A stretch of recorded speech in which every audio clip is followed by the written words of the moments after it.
Hello student, आइए हम लोग नीट 2025 में आए हुए क्वेश्चन को सॉल्व करते हैं। क्वेश्चन यहां बोर्ड पे लिखा हुआ है।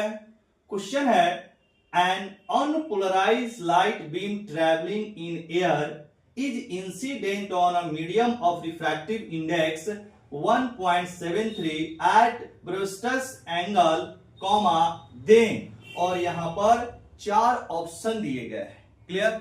ये जो क्वेश्चन है पोलराइजेशन टॉपिक से लिया गया क्वेश्चन है। इसके सॉल्यूशन के लिए हमने यहां पर एक डायग्राम बनाया है। ठीक है, तो पहले आप लोग पूरी अच्छी तरह से क्वेश्चन को इत्मीनान से और चारों ऑप्शन को एक बार पढ़ें, उसके बाद आप सॉल्यूशन पे दिमाग लगाएंगे।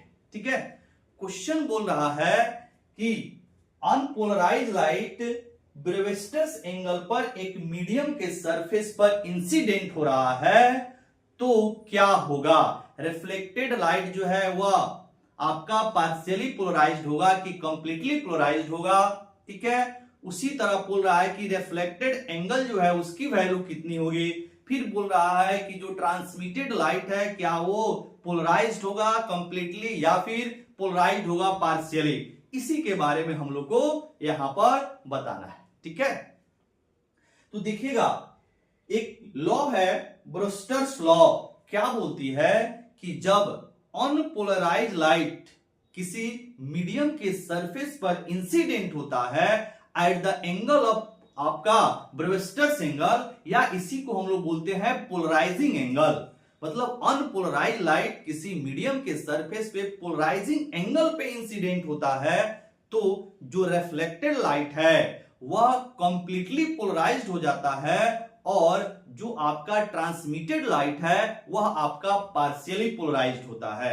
ये है आपका लॉ ऑफ ब्रोस्टर्स, या ऐसे बोले ब्रोस्टर्स लॉ। ठीक है, तो यहां पर हमने डायग्राम बनाया है और यहां पे इंसिडेंट लाइट जो है वह अनपोलराइज्ड लाइट है, और यहां पर जो इंसिडेंस एंगल बन रहा है वह पोलराइजिंग एंगल है। तो बताइए, जो रिफ्लेक्टेड रे होगा वो कंप्लीटली पोलराइज्ड हो जाएगा, और ट्रांसमिटेड जो लाइट है वह पार्शियली पोलराइज्ड हो जाएगा अकॉर्डिंग टू ब्रूस्टर्स लॉ। ठीक है, अब यहां पे हम लोग को पोलराइजिंग एंगल निकालना है या ब्रूस्टर्स एंगल की वैल्यू निकालना है। तो इसके लिए क्या फॉर्मूला होती है? Polarising angle IP is equal to tan inverse mu. ठीक है, यानी कि tan इनवर्स रिफ्रैक्टिव इंडेक्स। अब रिफ्रैक्टिव इंडेक्स की जो वैल्यू है वह कितना दिया हुआ है, तो tan इनवर्स हो जाएगा 1.73। अब 1.73 जो होता है वो नियर अप्रॉक्स √3 होता है। ठीक है, तो ये हो जाएगा IP is equal to tan inverse √3, और tan इनवर्स √3 की जो वैल्यू होती है वह 60 डिग्री होता है। ठीक है, यानी कि जो पोलराइजिंग एंगल है वह 60 डिग्री है, मतलब इंसिडेंस एंगल की वैल्यू हो गई 60 डिग्री। अब आपका जो एंगल ऑफ रिफ्लेक्शन जो होगा वह भी कितना हो जाएगा? 60 डिग्री के बराबर, क्योंकि लॉ ऑफ रिफ्लेक्शन यही बोलता है कि जो इंसिडेंस एंगल होता है वह रिफ्लेक्टेड एंगल के इक्वल होता है। तो आपका यहां पर जो रिफ्लेक्टेड एंगल जो होगा वह भी 60 डिग्री के बराबर होगा। क्लियर? अब आइए हम लोग ऑप्शन को देखते हैं। तो यहां पे पहला ऑप्शन को आप पढ़ें। पहला ऑप्शन बोल रहा है कि reflected light is completely polarised and the angle of reflection is close to 60 degree.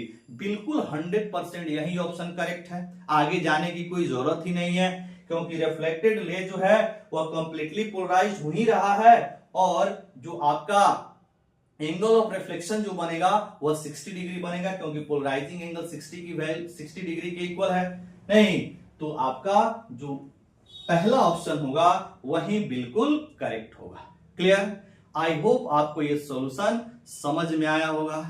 तो प्लीज आप लोग वीडियो को लाइक करें, ज्यादा से ज्यादा शेयर करें और चैनल को सब्सक्राइब करें, ताकि आपके सपोर्ट से हम लोग और एनर्जी लाकर और अच्छे से अच्छे वीडियो बना पाए। क्लियर?